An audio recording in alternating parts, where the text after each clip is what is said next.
Hello guys! Today I will show you how to add a video to your Google Sites.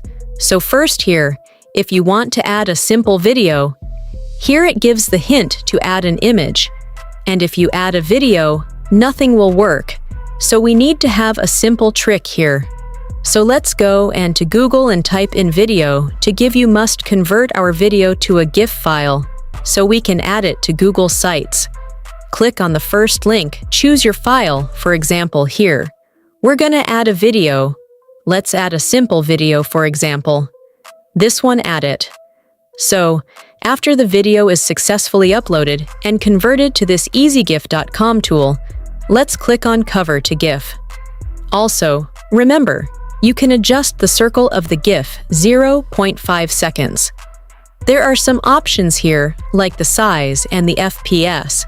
So click on Cover to GIF. And here, our GIF file is successfully just generated. Let's click on Optimize the GIF, click on Save Now. Here we have our GIF file successfully saved. Let's go back to Logo Sites and here Upload, and you can add successfully GIF here as an animation. And here the GIF is successfully added to as a video.